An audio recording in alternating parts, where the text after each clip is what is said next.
Just give it a few seconds.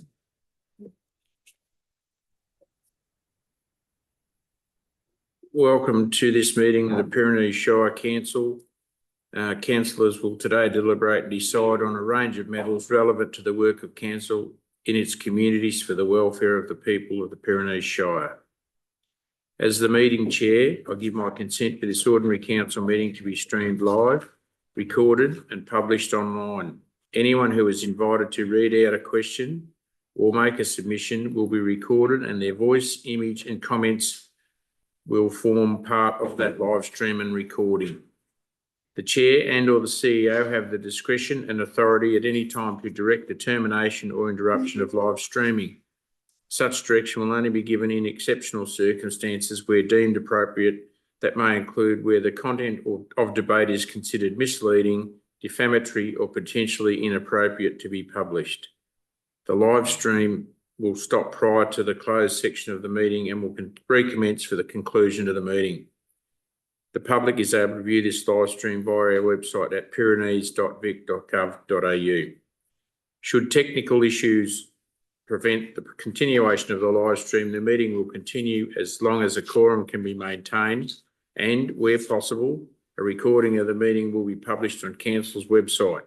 Where a quorum cannot be maintained, the meeting will be adjourned until the issue is resolved or the meeting postponed to another time and date in accordance with the Council's governance rules.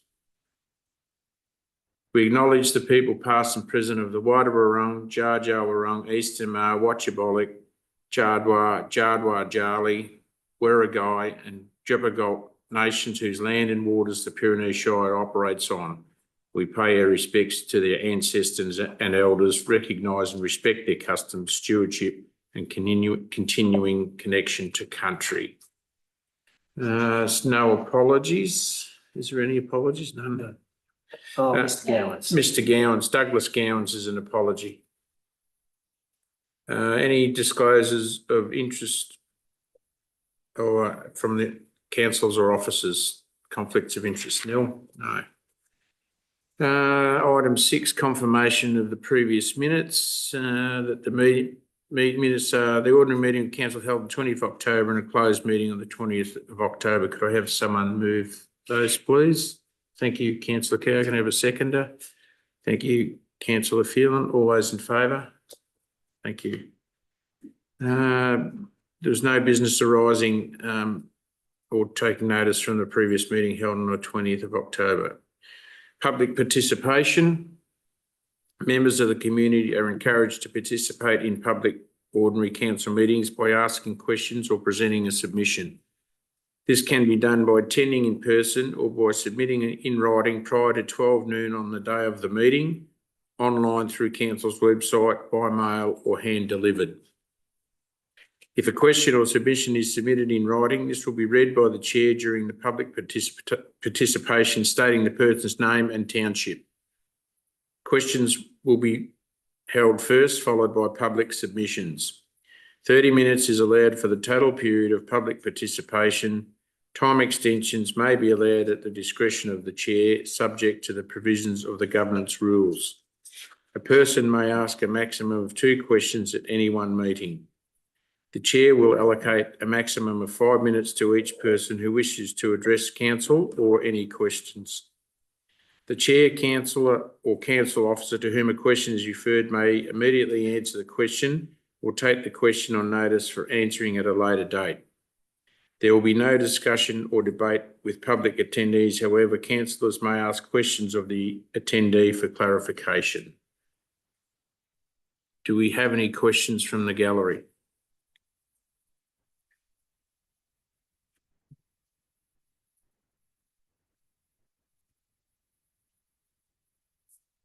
Thank you, Mr. Kirstenhoff. Thank you, Mayor Damien, and congratulations on your appointment. Thank you. And congratulations to our first new Deputy Mayor. I wish you all the very best for another hard-working 12 months. I'm also pleased just to generally comment that the amount of news that I see, I'm not a Facebook follower, so I get my information from our delightful local newspaper, which we are very lucky to have.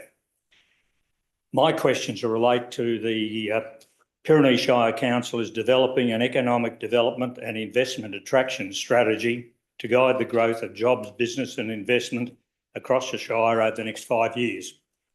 A very serious matter. My question is with respect to collecting the best possible information that may be available. An online survey is done by individuals. They may have brilliant ideas, but the opportunity for good ideas to have a broader support because there's been a broader group come together is much more valuable. And I think the example for that is the way the old Beaufort Primary School stakeholders meetings have taken place, where you've had a group of people coming together, sharing ideas of what could be best, and then coming to a decision that has the bulk of those people in support. So my question is, how is the information from this going to be gathered? Who is going to sift through it and who is going to put it into some sort of form? Thank you. Thanks for your question. Jim? Mr. Nolan? Thanks, Mr Mayor, and thanks, Mr Kersnov, for that question. This is a really important activity that we're committed to. It's certainly one of the important aspects of the new council plan. In response to your question, there is essentially a specialist that has been engaged, an economic development specialist. Dench McLean Carson has been engaged by council to guide us and prepare a draft economic development strategy. They will be using a range of information sources. They will also gather data and information that's already readily available, a fairly comprehensive access to information that will help to inform actions moving forward. The survey is one of the elements in terms of Dench McLean Carson gathering that information. So we certainly we see it as really important to engage with our local businesses, because the evidence is that if you can invest in your local business and expand a local business, it's a better opportunity for economic growth than expecting that you're going to be catching a big fish from somewhere out at sea. So we're really wanting to see this as an opportunity to invest in our own businesses and the opportunity for expansion from within. So the survey, there's also an economic development task force. You might well have seen a couple of weeks ago, we invited expressions of interest from people that would add value to a task force, a working party effectively, that would provide advice and information and input into the process for the consultant to be able to access that information. So, so there's a range of sources of information. In terms of the specific questionnaire, the consultant will essentially be the main person that will do the analysis of that, gathering and analysis of it. There is a project working group which also exists to oversee the whole project. So it's much more than a survey, but it is considered to be an important source of information, not the only source. I hope that helps to answer your question. Sorry, just a follow-up clarification. I guess it's that group that you just mentioned that I'm particularly interested in. Are they locals, or you did mention there's been a consultant brought in to assist with this whole process? Because that's my concern on behalf of a number of people, is to what extent can the locals with a strong view get involved, given that this is all tied up by the 12th of December? So just further to the Economic Development Task Force, we're still open to suggestions or nominations to be on that task force. They'd be really welcome. So someone that's got a contribution to make, a level of expertise that they could offer to the group, we welcome their inclusion. Thank you. Thanks for your questions, Mr. Kersnov. They're very relevant and very important questions. And I think you make a good point. And if I'm hearing it right, they don't at any time, a person, a local or a business person can make a submission to the council in relation to economic development. They don't have to be part of the task force, or they don't have to be invited to make those submissions. If they wish to do that, they can, and we welcome their input, because many heads get together and come up with some brilliant ideas. Very briefly, Marty, I'm also very interested, there are actually groups of people get together and say, hey, this is my idea, and they toss it around until they finally do a bit of revision, rather than 6 individual ideas, come up with, a really good one, to encourage that sort of. Absolutely. That's exactly what we're hoping for. Thank you very much. No further questions. Move on to item number 9, items for noting. 9.1 asset development services. I take it that that's been read by councillors. And the officer recommendation is that council notes this report. Thank you. You've got a seconder. Councillor Wardlaw. All those in favour? Thank you. 9.2 council plan progress report. Take it that that's been read by councillors, and the recommendations that notes the attached progress report against the council plan 2025 to 29 and supporting delivery initiatives. So can I have a mover for that? Yeah, thank you, Councillor. Thank you. All those in favour? Thank you. 9.2.2, the 2025 financial report. Take that as read by councillors. And the officer recommendation is that council receives and notes the financial performance report for the first quarter of the 2025-26 financial year and the projected forecast for the year.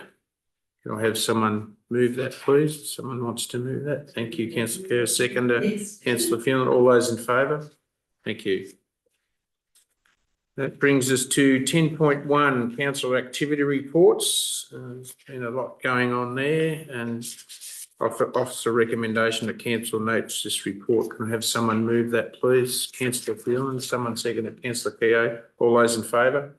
Thank you. The Assembly of Councillors for October 2025. Take that as read by the councillors, and the recommendation is that council notes this report. If I could have someone to move that, please. Councillor Phelan, seconder. Councillor Toll. All those in favour? Thank you. That brings us to item 12, items for decision. 12.1 asset and development services. Planning and development quarterly report. Ms. Blackburn, thank you. Thank you, Mr. Mayor. It's requested that council consider this report as read and note it for a decision. The report provides a summary of the Planning and Development Department's activities from July to September 2025. I'd like to highlight a few key items in the report. In relation to Part A planning, the planning team has achieved 100% completion rate for planning applications within the required 60-day timeframe for this quarter. This represents approximately $2 million in approved building works in Pyrenees Shire. In recent months, the Department of Planning has implemented several amendments to planning schemes across Victoria, and there's a list of these in the report. A number of these changes are relevant to the Pyrenees planning scheme and will influence both our local planning processes and how policy is applied.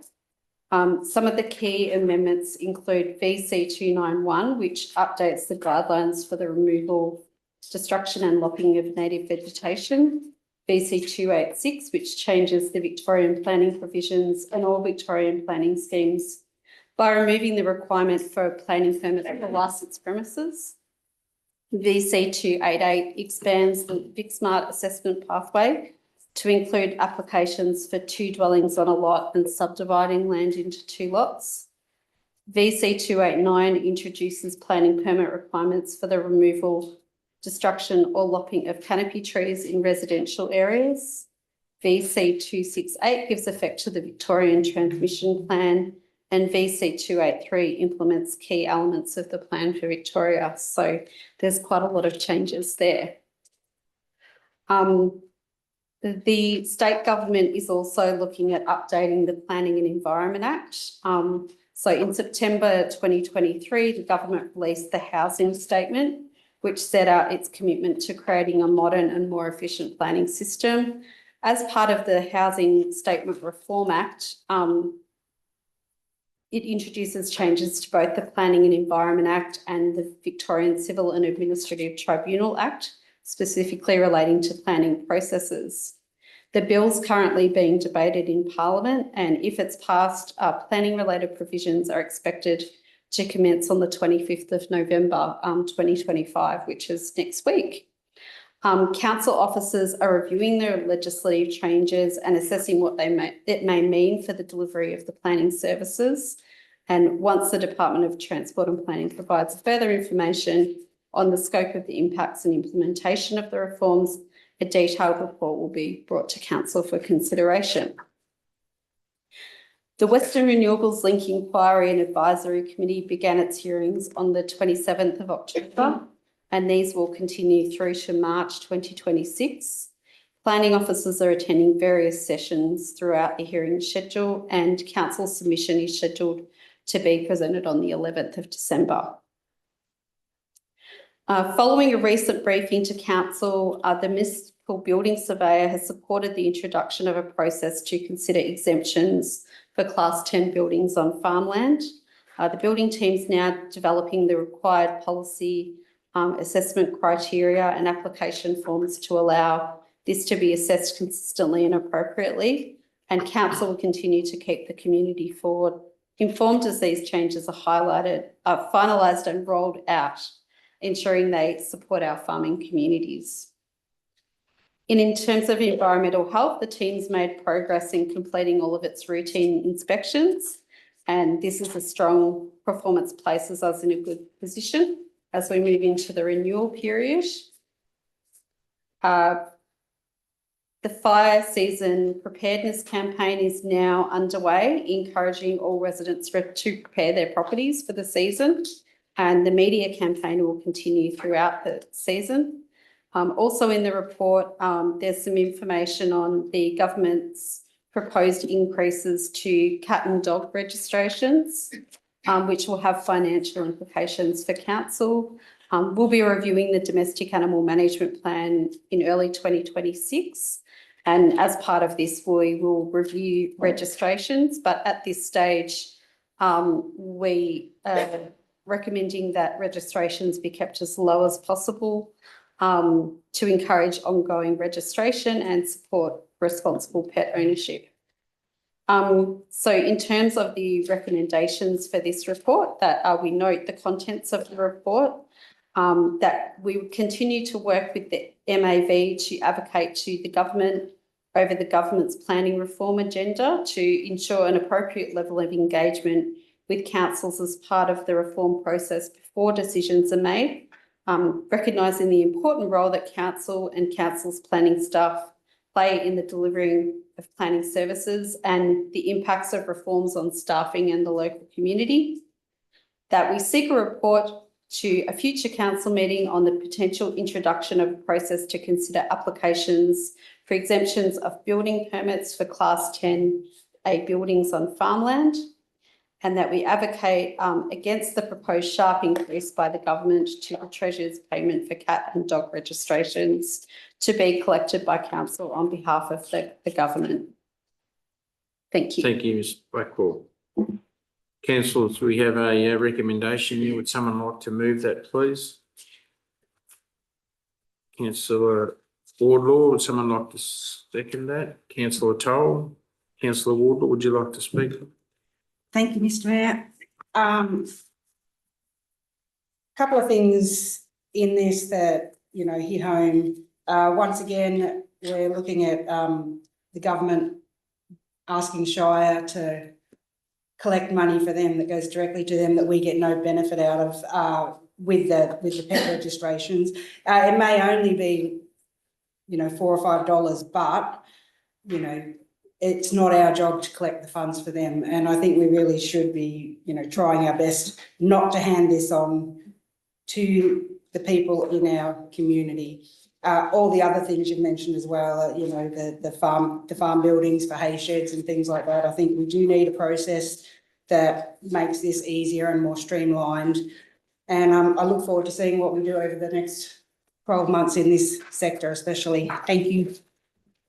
Thank you, councillor Wood. Or councillor Toll, would you like to speak to us? Thank you. Just like to congratulate your team. Rachel, I'm getting 100% out in 60 days. Well done. Thank you. That's what we're after, and that's what the community want. With and possibly ensuring some of these new changes, it might make your life easier and bog down in a bit less tape, especially the Class 10A provision. So, congratulations. Thank you. Any other councillors like to speak? Councillor Phelan. Thank you, Mayor. I'd also like to congratulate the office and the planning area for supporting the exemption of the Class 10 exemption. I think it is a very small category of buildings that now will be exempt from the permit. So essentially shade heads. Oh my God. Hay sheds and other similar structures. So it is a very limited category, but noting that we're in a agricultural area, there will be a lot of people who will really welcome this exemption. I can see that there are a lot of planning scheme amendments there. So really look forward to hearing how that will impact some of the I guess policies and procedures in the office. There's one in particular that I'm interested in, the footpath trading permits. So again, really pleased to see that council is waiving the permit fees for footpath trading, and also that there will be an exemption for signs out for small businesses. So they're two small, I guess, contributions to really making it easier for small businesses. Can I just check, will that, particularly the footpath trading permits, does that extend to having, for example, a chair at the front of a pub and a couple of pot plants? I know there are a couple of pubs, particularly in Decameron Ward, who have looked to have just a chair or a small table out the front, and noting the footpath trading permits and the waived fees there, I'm just keen to know if that will include that, just, a small seating area outside of hotels, as that one example. Thanks, Rachel. Ms Blackmore. Thank you, councillor Phelan. Yes, the footpath trading permits does include those items as well. So yeah, that is assessed as part of the application. Yep. Thank you. Councillor Does Toll. that cover their insurance? Someone trips over public liability or whatever? They do have to provide their insurance details as part of their application. Yep. Councillor Keogh. Only again to say thank you, because this has been a huge amount of work, but you've listened to those needs of the community and listened to us, so Rachel and the team, just to echo what Megan said there too. So thank you very much. Any other comments, councillors? Thank you. Yes, it's worth noting that rise from $4.64 to $9 is just, I call it just another money grab, really, and it goes directly to Treasury. We don't get that money. And this has financial implications for the council. And the other thing is, this was done without consultation. So that's really concerning. And many of the changes that are taking place, whether they benefit us or not, are done without the consultation, and they have intended and unintended consequences for us here as a council. So, and hence that's our advocacy through the MAV to have that better consultation from the government in relation to these changes. And I would also like to just congratulate the planning team for their hard work and their outstanding results with the planning permit. So thank you, well done. All those in favour of that? Thank you. That brings us to 12.2.1, the Warburg Recreation Reserve Master Plan. Ms Erdity, thank you. Thank you, Mr. Mayor. The purpose of this report is to seek council adoption of the Waubra Recreation Reserve Master Plan, which provides a strategic foundation and guidance for the future activation and investment at the reserve. The Waubra Recreation Reserve is a key asset for the Waubra and district community, serving as the primary location for sport, recreation, social connection and community events. Council has worked with community members, user groups and stakeholders to develop the draft master plan that provides a long-term vision that will guide the future development, governance and activation of the reserve. After completion of the 28-day community exhibition period, the final plan is now presented for council adoption. The master plan establishes a long-term framework to guide future development and operational priorities, and it reflects our community's needs and supports a balance between sporting, social and passive leisure use for all community members. The draft Waubra Recreation Reserve Master Plan has been shaped through an extensive multi-phase engagement process that gathered diverse community and stakeholder perspective. Following the preparation of the draft master plan, the document was placed on public exhibition for 28 days and community feedback could be received either in person through 3 engagement sessions or via dedicated online survey through Council's Engagement Hub. Despite these opportunities for feedback and over 115 interactions with Council's digital platforms, no formal submissions were received during this exhibition period. This outcome may be attributed to the depth of engagement conducted throughout the earlier stages of the project. There are no immediate financial implications associated with the adoption of the Waubra Recreation Reserve Master Plan. The plan provides a strategic framework to guide future decision-making, project planning and investment rather than committing council to specific capital works. The plan's implementation will be supported by future budget allocations, external funding opportunities and continued collaboration with community asset committee, user groups and the broader Waubra community. The Waubra Recreation Reserve Master Plan represents a significant commitment to planning for the long-term sustainability and activation of the district's biggest community asset.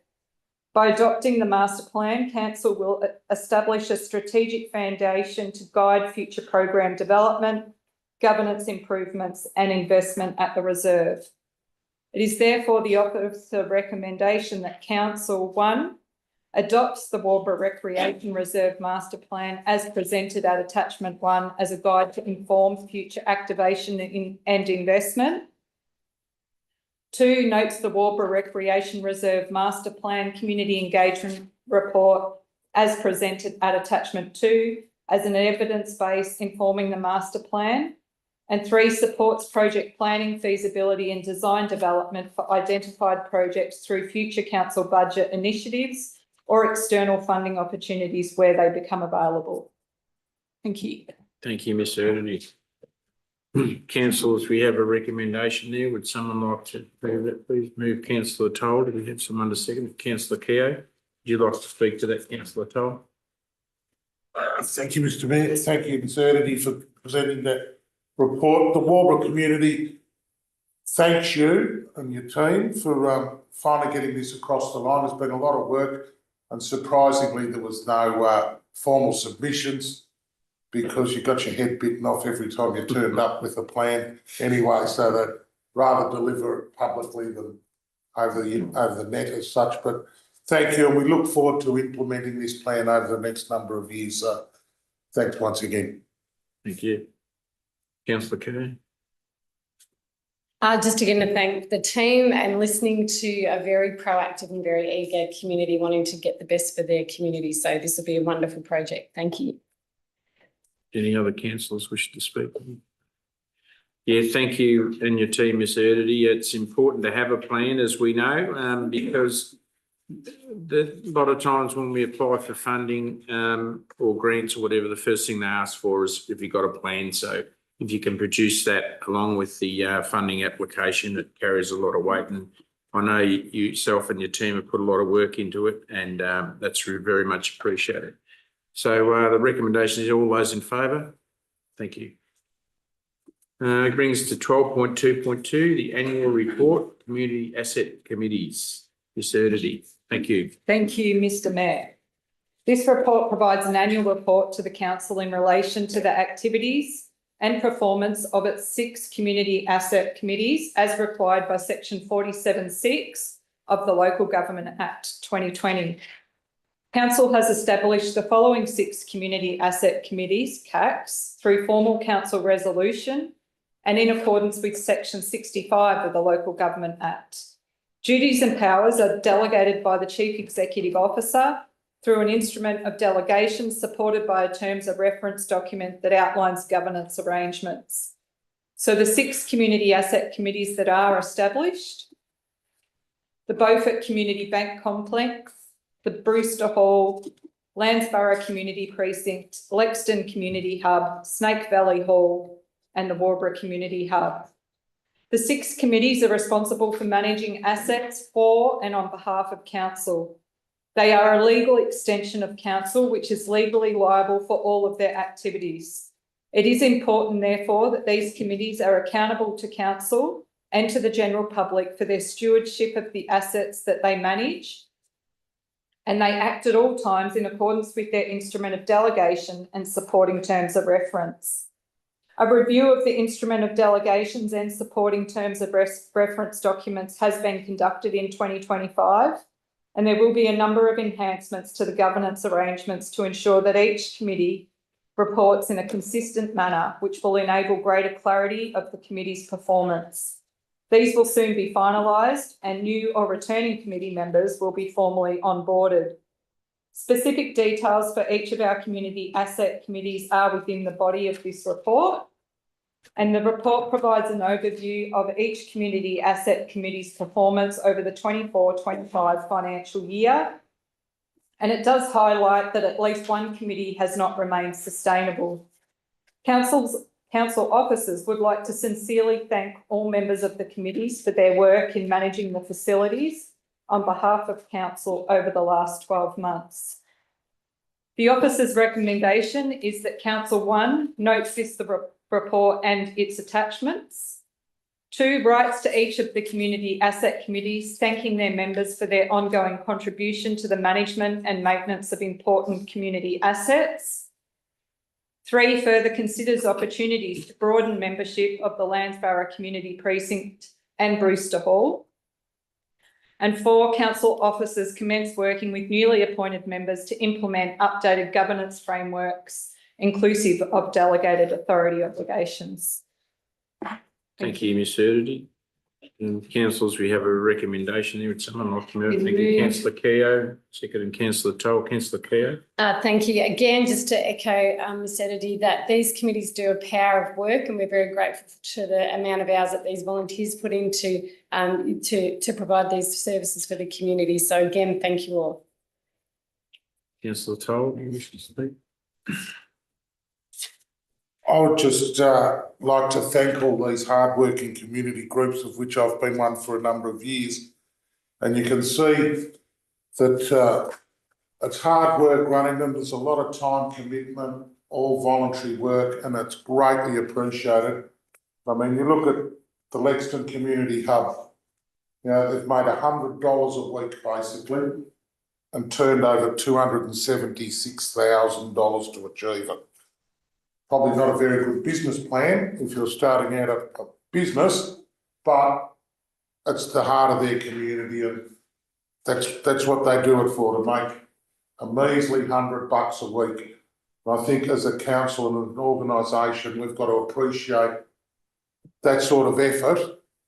You know, if everyone put in $10 and stayed at home, it would be a lot easier and they'd make the same money, but we applaud what they've done, and every other one's the same. They've all got similar sort of operating surpluses. And I know, for example, the Warburg community one, I've said it quite often at the meetings, you know, the business plan there is on funerals, and we've got 150 people and we're waiting for them to die to cater for them to make a couple of bucks. But we don't appreciate them enough what they do for our community. So thank you once again. Any other councillors wish to speak on that? Councillor Field. I just want to echo what both Councillor Toll and Keogh said. Just the hours that our community members put in is so admirable. And I think whatever the office, the Shire Council can do to really support those communities and the volunteers with things like governance frameworks and trying to build their capacity to be able to deliver on the management of these assets would be really welcome, because the volunteers do an extraordinary job. So thanks to all of them. Any other councillors? Yeah, I'd also like to thank the Community Asset Committees for their work past and ongoing. You find a lot of the people on those committees have been on there for many years, and they're very passionate about what they do, and they're very good at it. And they just do so much work officially and unofficially to maintain and improve their respective assets, you know, for the community, not just for themselves, but for the communities. And in fact, I had a conversation up at the show on Sunday along the lines of the people do such great work, but a lot of these committee are ageing, and they're looking for younger people to not just take on committee roles. Not everybody wants to be involved in a committee, but to become volunteers to assist where they can. So it's just a message out there. If we've got some younger people that like to be involved in some of those activities as a volunteer, you don't have to go on a committee if you don't want to. We'd encourage you to do that. We have a recommendation there, councillors. All those in favour? Thank you. Brings us to item 12.2.3, the 2025-26 Community Funding Program, Annual Grant and Sponsorship category. Ms Erdity, thank you. Thank you, Mr Mayor. The purpose of this report is to provide recommendations for Council to award funding for the 25-26 Community Funding Program. Following an extensive program of promotion, a panel has now reviewed applications received and seeks Council's support to proceed with recommendations. Pyrenees Shire Council's Community Funding Program aims to build stronger communities that deliver improved outcomes for our residents and visitors. Council provides several categories in recognition of the valuable contribution that community organisations and local business make to the social, cultural, economic and environmental wellbeing of the Shire. Funding is eligible for programs held within the geographical boundaries of Pyrenees Shire or those that benefit many residents. Applications opened on the 27th of August and closed on the 8th of October.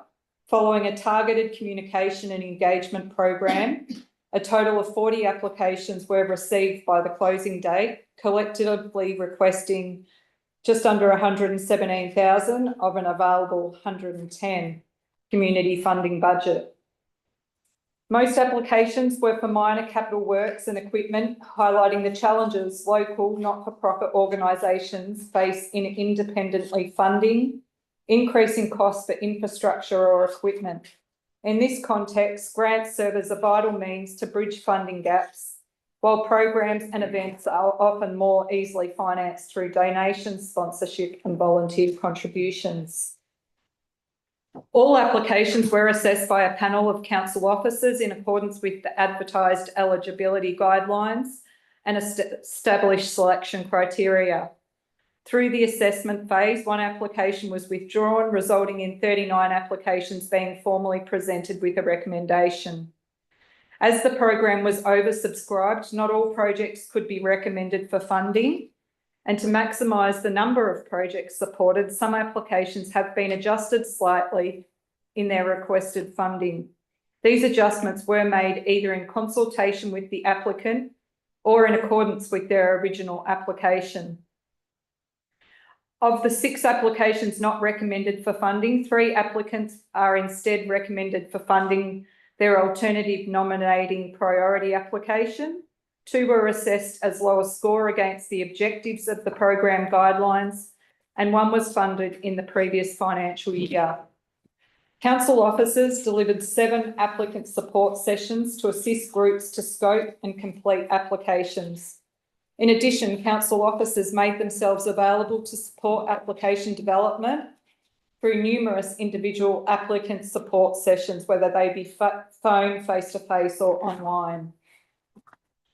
It is therefore the officer recommendation that council award the following funding. 1, to community programs at a total value of $12,800 as detailed in points A to G. 2, to minor capital and equipment at a total value of $64,950.79 as detailed in points A to T.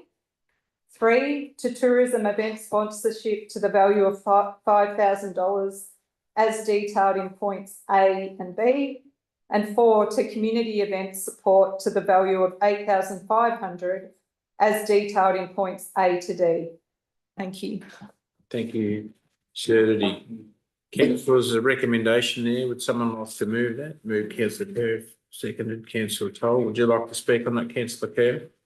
No, again, just on that same vein, that there's so many communities out there, community committees and that do so much for our community to be able to support them in doing this. We thank them for putting forward for to gain these grants, and we also thank the team in supporting them, Adam Boyle and his team. We're really excited to be able to support all these events and community committees as well. So thank you again to everyone involved. And it's across the municipality, which is really cool as well.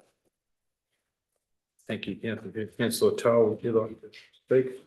Yes, thank you, Mr Mayor. I'd like to thank Adam and his team and their community involvement in getting out amongst the community. The amount of money we're giving out here is not enough. We should be looking at giving out more to these groups because it makes such a difference to each and every one of these groups to get a few dollars to help them continue. As we just mentioned, you know, Lexington had to turn over 276,000 to make 5,000, and we've just given them $7,000 to move a power pole. Now, that put that in perspective, that's a year and a half work of volunteering that we can just help them out immediately. So it's great to be able to do that across our community, and it makes such a difference. And it's just a thank you to all those groups.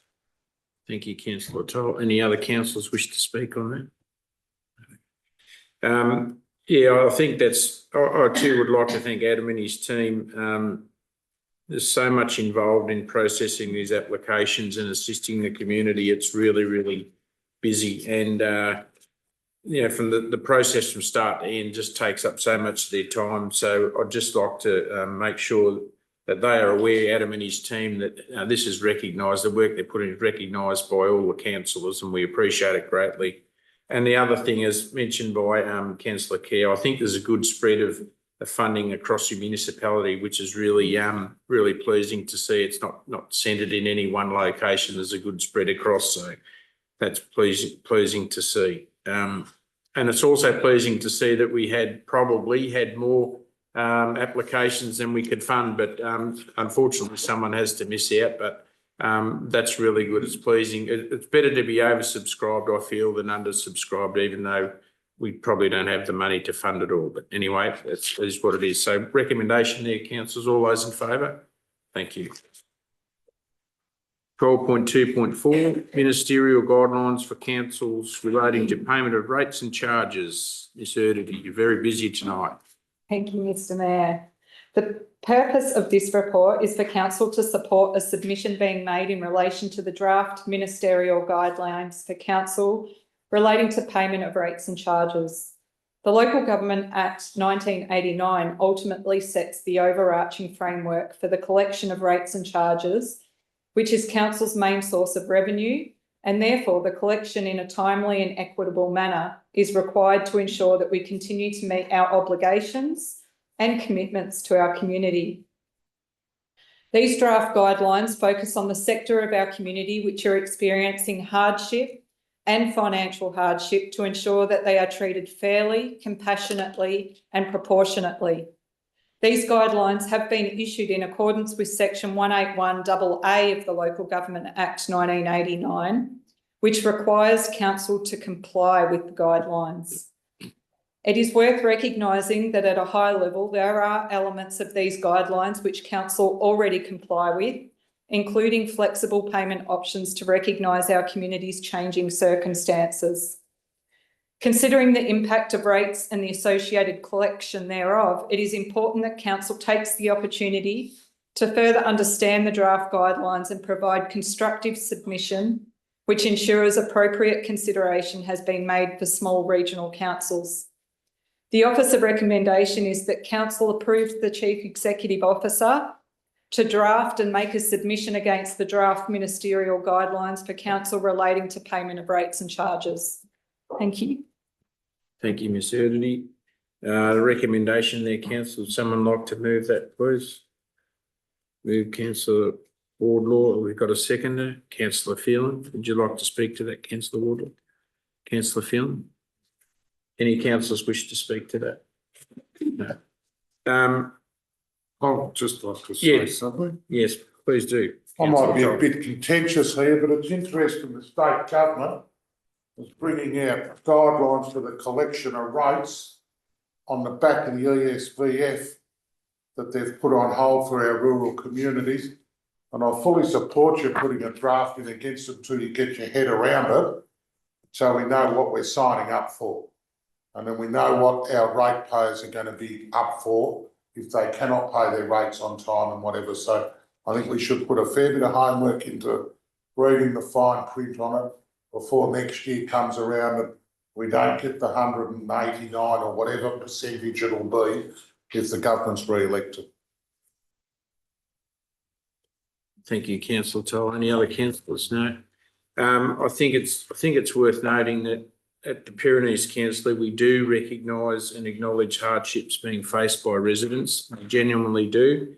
And I think that the other thing that's important to acknowledge is, or get out there, is that if you are having difficulties, make contact early and speak to someone, and I'm sure we'll be able to come to some arrangements, but don't leave it till last minute. Please make the contact early, and then we can make some sort of arrangements to try and work with you to get you through these hard times. So the recommendations there, all those in favour?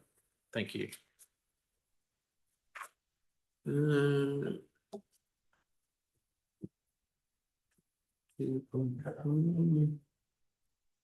So that brings us to item 13, councillor reports and general business. So councillor reports, I'm looking over that way. I might go with Councillor Keogh first, please. Thank you.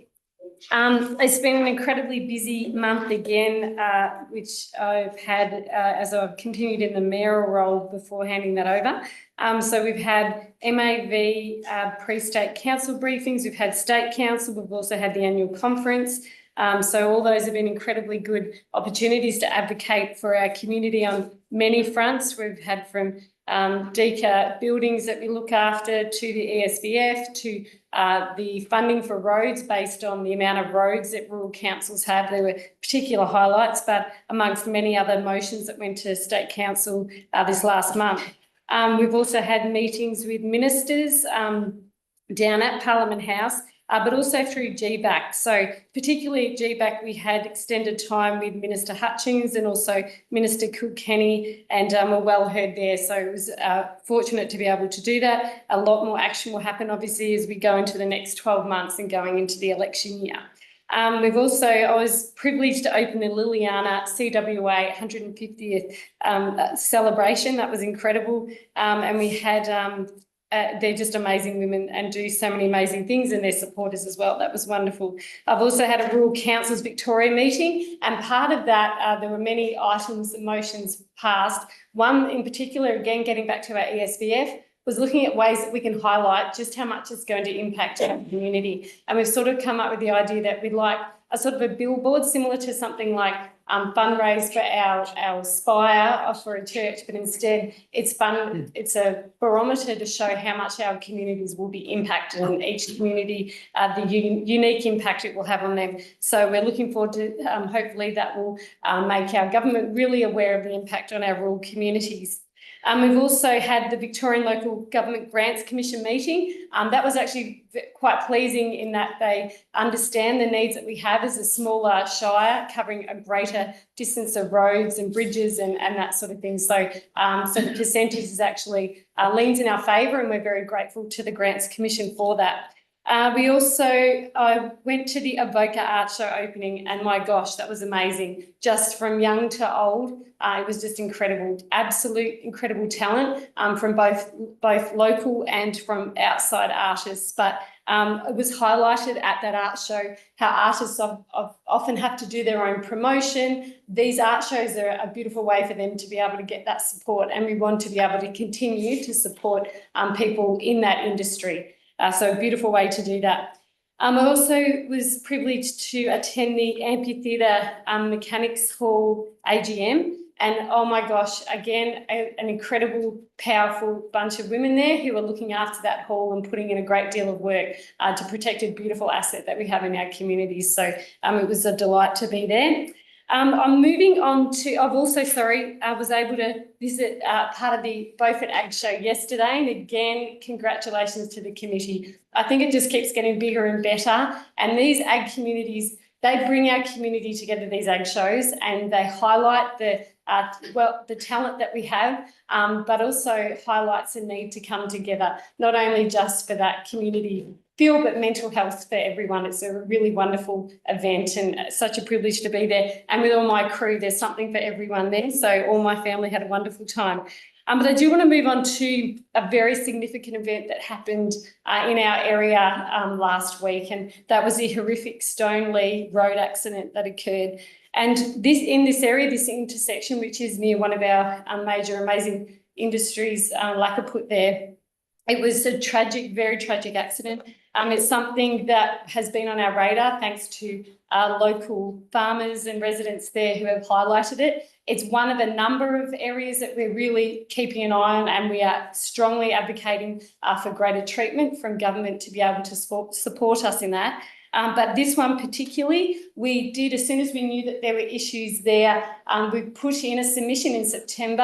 Council did to have treatment for that intersection. We're going to continue to do that, and we'll inform the community as we move on that. But one thing I know community members are really keen on, that we do endorse some immediate treatment until we can get some greater treatment occurring, and that may be painting lines on the road or anything to be able to protect our community. And I know, and I implore our council and council officers to do that, and I believe we'll be able to do that as quickly as possible to protect our community. But we will also be continuing to advocate for submissions we put in for government grants for the significant amount that it does cost to be able to treat those sort of intersections, to make them as safe as possible. But there were many locals that worked alongside our emergency services and are part of our emergency services who were first there on the scene and who absolutely gave of themselves to protect others and to support as much as they could in a really tragic situation. So thank you to all of those people, those volunteers, those farmers and those residents. We are so grateful for your compassion and your time and protecting the community and helping where you could. But again, our condolences go out to all the families there, but we're thinking also of all those responders. And please make sure, if you're in part of the CFA, and often you can end up in those situations, that you do seek help when you need to and support each other. But again, a huge thanks to the community down there. That's all from me. Thank you, Councillor Kerr. And just before we move to the next one, I'd just like to again thank Councillor Kerr for her tireless and dedicated work as Mayor over the previous year, including a very strong advocacy. That we all know, especially as councillors, the amount of time that Tanya has put in, Councillor Kerr has put in, is just incredible. And I don't know how she does it with all the other things going on in life, but it's very much appreciated. And we really do thank you for your tireless work for the 12 months. And what I would like to do is commit to carrying on that hard work so that the momentum that you have created is not lost. Thank you. So thank you for those kind words. Thanks. Councillor Toll. Thank you, Mr. Mayor. I've highlighted in there what we've been to and that with our council briefings and so forth, and there's been lots of other various little events that we've gone to around the Shire. And I'd like to highlight one over at Lexington. Rob Johnson over there, he organised his little hot rod show. He's been doing it for about 10 years now. It's quite a rustic little gathering, and he's raised over $5,000 this year for, I think it's cancer research, which 7,000 they're up to. It's like your thermometer on the church tank, keeps getting bigger and bigger. But a great event done in his backyard. There's people coming from New South Wales to it. It's something that's growing and growing. And he's doing that all by himself with a small group of local helpers from the Lions Club. No fuss, it's just is what it is, and it's a very well supported event. The other two main ones, the Beaufort Show and the Lake Goldsmith Rally. Two big draw cards for our communities. I think they can only get better, and we've had discussions about running a shuttle bus. Maybe we could get it out of the yard, onto the road and down to the show down the Lake Goldsmith. We might get a few more people there and make it easier. Also recognise a tragic accident at Stoneleigh last year, and the impact that's had on our local communities and our first responders and our emergents, our CFA members and all that. The same is the same people that are getting taxed by the state Labor government for an horrendous amount. Why can't Jacinta Allen go down there and peel people out of cars and clean up after it? It's a bit of a kick in the guts to these people that they've got to do that and then get taxed terrifically. So I thank each and every one of you and hope the support's there for you. And lastly, I'd like to thank Tanya for her effort and support everything last year. She's done a remarkable job in what she does, and all on top of 8 kids at home too, which is an incredible effort. Might know, it's taken 2 of them to fill your shoes. And it's going to be a big year moving forward with elections and whatever. But thank you, and good luck, Beck and Damien, for what we're going into. Thank you. Councillor Wardlaw. Thank you, Mr. Mayor. So it's been an interesting month with many events on, around and in the Shire, and harvest is now in full swing. Not to mention that Christmas is just around the corner, and aside from Black Friday sales and the local wineries holding pre-Christmas sales, the amount of parcels coming into and out of our community is a testament to the fact that the economy is still ticking over in our Shire. We had our statutory meeting last week, and I'm honoured to be the first Deputy Mayor. I take this role on with great enthusiasm, and I look forward to stepping up, learning and assisting the Mayor, Damien Ferrari, and the other councillors over the next 12 months. This is an opportunity for the Shire to take advantage of a backup set of hands to the Mayor and to really utilise my role within the community and in the state. I'd personally like to thank Councillor Kehoe, our past Mayor, for the outstanding job she did as the voice and face of the Pyrenees Shire. You've been a ray of sunlight, and I'm grateful for the conversations we've had along the way. Thank you also for believing in me. Aside from all of this, yesterday I had the absolute pleasure of attending the Beaufort Show, and how impressive was it? I grew up never missing the Riola Show, and yesterday brought back fond memories of the woodchop, sheepdog trials, and the Miss and Master Tiny Tot, among other things. I think next year I will have to enter the horse events. Congratulations to all of those who made this event a reality. You exceeded expectations and should be commended for the brilliant job you've done. I managed to get some time with Martha Haylett, Joe McCracken and Samantha McIntosh, but my favourite moment was catching up with Father Ed Maloney, who I have a great friendship with from his days at St Augustine's in Maryborough. Moving forward, I've got a lot of training ahead over the next month, and I can't wait to get more involved with everything in the Shire. And I just want to thank Steve, my husband, and his best friend Brett, who stepped in my shoes and went to Lake Goldsmith for me that day as I double booked. They thoroughly enjoyed that as well. So thank you. Thank you, Councillor Wardlaw. And just before we move on, I'd just like to congratulate Councillor Wardlaw again on becoming, as far as I'm aware, the first Deputy Mayor. I'm not sure if we've ever had a Deputy Mayor before, but not in my time anyway. And I really look forward to working with you in moving forward. I'm sure we'll achieve a lot of good things. Thank you. Councillor Phelan. Excellent, thank you. I'll leave the congratulations again to last, but so I've had a lot of been to a lot of really fabulous community events recently.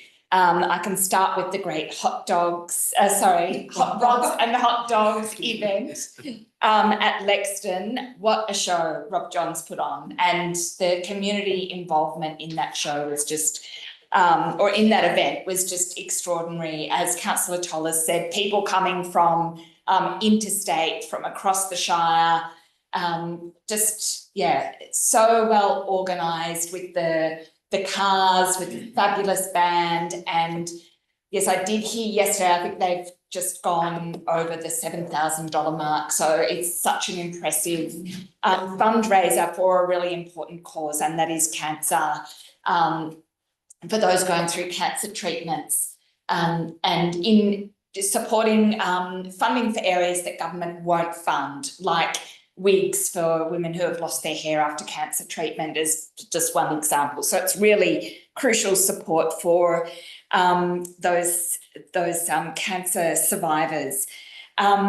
Still in Lexton, I also went to the fabulous fundraiser for the public hall yesterday. A really good turnout, and just such kind of creative activities, and what's it? I can't remember the name, but where you basically have to throw a coin and try and get closest to a bottle of bourbon, and bidding on different bidding to win different products. Again, I'm not sure how much they raised yesterday, but the community participation was absolutely fabulous.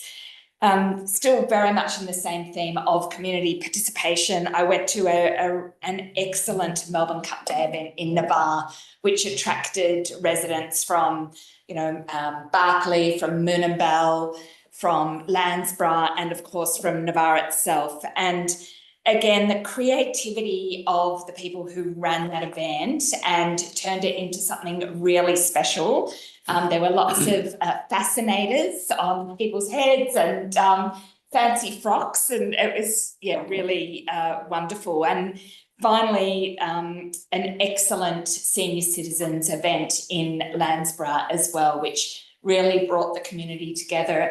And I think what I really notice, and it's been a bit of a theme of tonight's meeting, is just the drive and the dedication of so many individuals in the community who they want to make things happen for the community, they want to bring the community together, and they put in so much time and effort, but there is real love and care there, essentially, for other community members, and particularly looking out for some of the older community members. So my hat goes off to all of the organisers of these events. I know it's a lot of work, but certainly all of the ones I went to, just those few that I mentioned, they were a huge success and really enjoyed by everyone who participated. And before I finish, I of course would also like to thank Tanya for what an amazing year, and particularly as a new council member, really helping to, steward us through that first year, Tanya, and your positivity and your engagement with us and with the community is just, first class. So it was an enormous year and you did an amazing job. Thank you so much for all of your support, and congratulations to Mayor Ferrari. I know you'll do a great job. As we've already said, you've got big shoes to fill, but I'm sure you will rise to the challenge. And Deputy Mayor Wardlaw, you will be amazing in the role. I know that you will, and just having seen the way you've worked over the last year, I know you will embrace this opportunity and you'll do an excellent job. So congrats to both of you. Thank you. Thank you.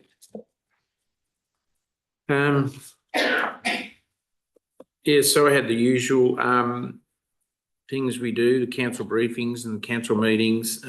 We've had some meetings with the CEO about moving forward, and had a meeting with the Old Beaufort Primary School and the PCG meeting. Number of constituent meetings which happen all the time, either in person or by email or by phone.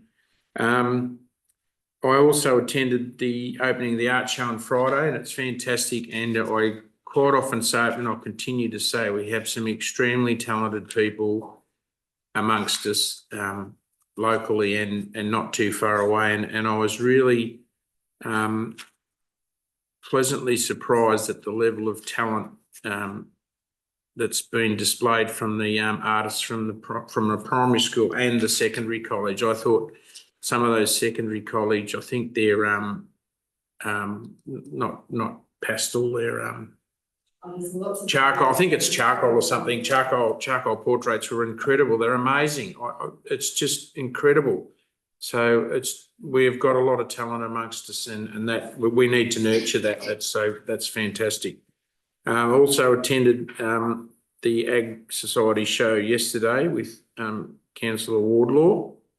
The weather was a little challenging at times, but mostly it was pleasant for us. But I would like to thank the committee first and foremost for the amount of work they put in to organise that, because it's just a significant amount of work that we just don't realise what goes on behind the scenes. We turn up and we enjoy the day, but so much goes into that day in the organisation and the coordination, and not just the setting it up, but then they have to pack it up and take it down. So it's a significant amount of work, and I just can't thank the committee enough, and all the volunteers that work with them. There's many volunteers that work with them to make that day happen.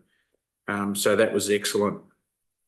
And I did also attend the cattle pavilion, opening of the cattle pavilion. They've done a number of works at the cattle pavilion there, and it's come up really well, and they've done it in stages. I think the concrete was first, then they did some put some lining around the walls, and now they've put roller doors to secure it up. So it's fantastic. And I think it just goes to what Councillor Toll said, is I think they're looking for some lighting up there. So they've put in so much work, and they've had to do it in stages because they can't fund it, all of it in one go. So I think it would be nice if we could find some money and try and get some lights up there to assist them out. They do a fantastic job, and there was a really good showing of cattle. So that was fantastic. And I actually think I saw a horse dressed up as a bumblebee yesterday. So I didn't know if my glasses were playing tricks with me or not. A sunflower, was it? A sunflower, yeah. Anyway, it was good. That, again, so many people put so much work and have so much fun. And just before I finish up, I'd also like to touch on that tragedy out at Stoneleigh. The crash at the intersection of Urumbean and Stratham Road and Mount William Road at Stoneleigh on Tuesday, the 11th of November, about 9:30 in the morning. So it was a triple fatality, and our thoughts are with the family and friends and loved ones of the deceased first and foremost. The truck driver who was also involved was not injured, but our thoughts are with him as well. And we just extend our deepest gratitude to the first responders who just do a significant amount of work and put up with so much stuff to attend those scenes and rehabilitate them and do what they need to do and work together to make things happen. And what they see and what they do is just incredible. So we can't thank them enough, those first responders.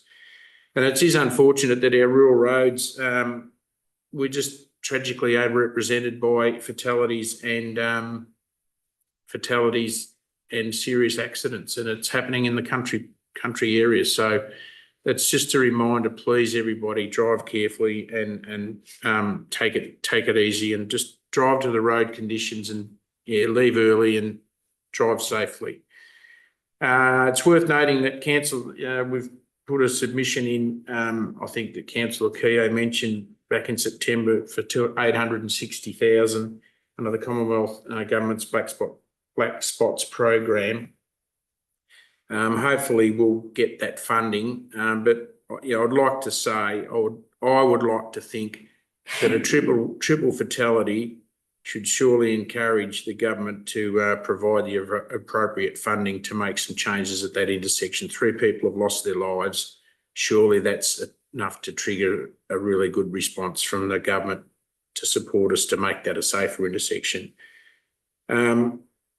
I also like to thank the community members that assisted out there, that were aware that assisted out there, and they've seen things that they shouldn't have to see, and that's the reality of it. And I just would like to say to them, if you're struggling, if you feel you need help, please go and get it. Don't be afraid to ask for help.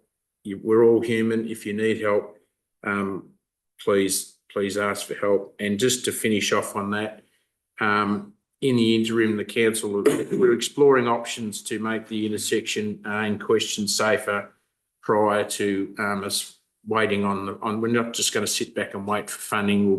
We're exploring ideas about what we can do in the interim as sooner rather than later to make that intersection safer. So that's all from me.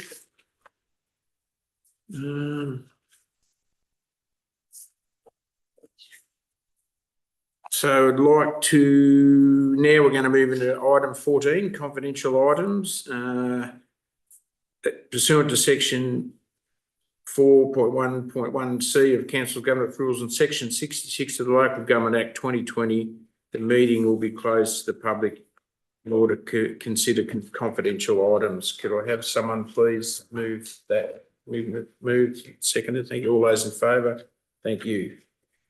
So thank you to the gallery. We'll now have to discuss these items in a confidential thing. So thank you all to the gallery for your attendance, and I thank you, George, for your questions as well. No, it's all good. Thanks, Chris.